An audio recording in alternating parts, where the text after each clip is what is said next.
Hey YouTube, wanted to take a minute to talk about my actual investing philosophy because I think that's something that's really important to get out there when it is a channel that talks a lot about investing.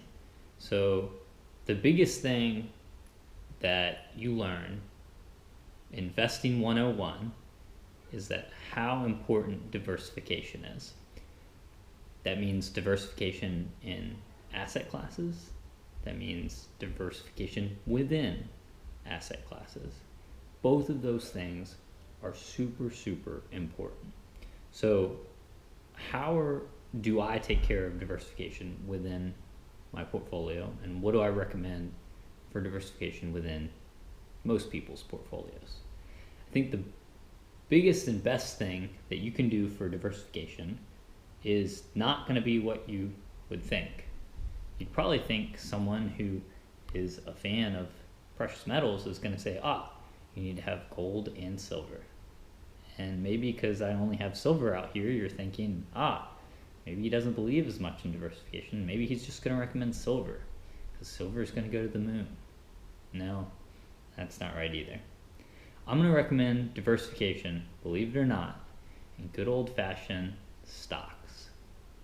You can get diversification through stocks so easy. You can buy an index fund and it will own a little piece of every single publicly traded company so easily. With an index fund, I like Vanguard. Really, honestly, for index funds, you go wherever the fees are the lowest, whether that's in your 401k, or even if you have a non-tax advantaged brokerage account outside of your 401k, you go where the fees are the lowest because those fees add up so quickly. But you want to have that diversification and own little pieces of as many companies as possible. And that's going to lead you to beating most investors. So we're not going to try and pick the latest, greatest stock tip and single stock to buy. No, we're going to buy a little bit of everything and diversify.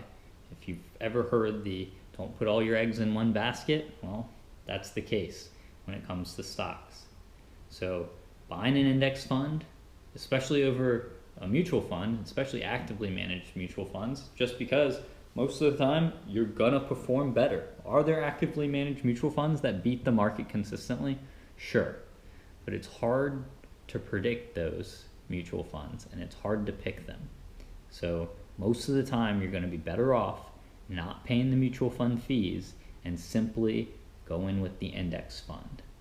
So what else besides stocks? Because you probably shouldn't diversify all of your funds or put all of your funds into stocks. Well, this is where precious metals can come in. You want to put a portion into stocks, probably a larger portion than most people would be comfortable saying in the precious metals community. You probably want to have north of 50% of your income going towards equities and stocks. And then a smaller portion maybe going into precious metals. And I would say that within that, another unpopular opinion is that hey, you should diversify between gold and silver, but maybe focus a little more heavily on gold. The track record is there for gold, and that's what central banks use, and you'll hear lots of other reasons, the track record mainly, for why you might want to prioritize gold a little more. And silver is more that speculative play. But when it comes to investing, we're not going for straight speculation. It's okay to speculate here and there with fun money, as I like to call it. But that's not what you want to do when you're focusing on like your retirement funds or funds that you're going to really rely on in the future. So put the money in stocks, most of your money in stocks. Put a little part in gold and silver, more in gold, less in silver. And with that silver, I think that that's where, if you have the certain collections that you like or, things that really speak to you, I think that's where, that really, really shines. you don't necessarily always have to do it for strictly monetary reasons, and that's okay. It's okay to like things, and that's what's so great about our hobby of precious metals investing, is that there are certain things that are just flat out cool to have. And I'm sure as the channel goes on, I'll post a little more of what I think is cool, but that's going to vary person to person and is very, individualized. Overall, it's going to be hard to beat, for gold and silver, find American Eagles, whether it's gold American Eagles or silver American Eagles, day in, day out, month after month, year after year. But that's just not as exciting. So it's okay to have those collections and things that you just like to have. So having stocks, having gold and silver, I think everyone in their life kind of aspires to having some real estate physically that they can own and a place to call their own. That's becoming harder and harder as time goes on, with interest rates especially now being so much higher.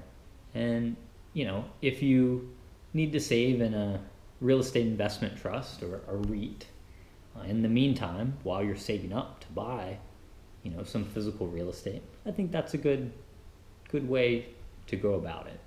And that will help ensure that as inflation takes hold and properties get more and more expensive, if you already own real estate through a REIT, and you can buy small portions of REITs, that's a great way to kind of make sure that your savings aren't just getting eroded away by inflation over time. So that would be the only other kind of asset class, or how I would divide up some of my funds, is setting aside those funds for buying real estate. So I think that if you have that good diversification, you dollar cost average your way in, which is basically what you're going to do anyways as you get paid, pay period to pay period. You're not going to have a ton of money all at once to spend. If you do that, those things and those things alone, you're probably going to come out on top. The only other thing that might sidetrack you in terms of investing is trying to time the market and trying to buy when things are high, or sell or get out of things. It's important to remember, as I believe it's either Charlie Munger or Warren Buffett who said, time in the market beats timing the market. It's so hard, and we all want to be the investment professional that really can, pick the right time to do things. But overall, there are people who get paid hundreds of thousands of dollars to do that, and they still struggle with it. So who am I to say that, the average investor like myself would be able to time the market like that? It's just so much harder to do, and people with so many more resources than us struggle with that. And that's why, going back to the index fund conversation, that's why we pick the index funds over the mutual funds. Because those that do actively manage their stock portfolio, guess what? The research says that, hey, the people that forget about their portfolio and dead people perform much, much better than those who are actively managing their stock portfolios. And then I'd almost guarantee, if there was research out there, the same would hold true for precious metals investing. Those that are constantly in and out of the market are going to perform worse than those who forget about it and just simply keep dollar cost averaging their way into a stack year after year, year after year. So that's the investment philosophy that I have, that kind of stems from diversification.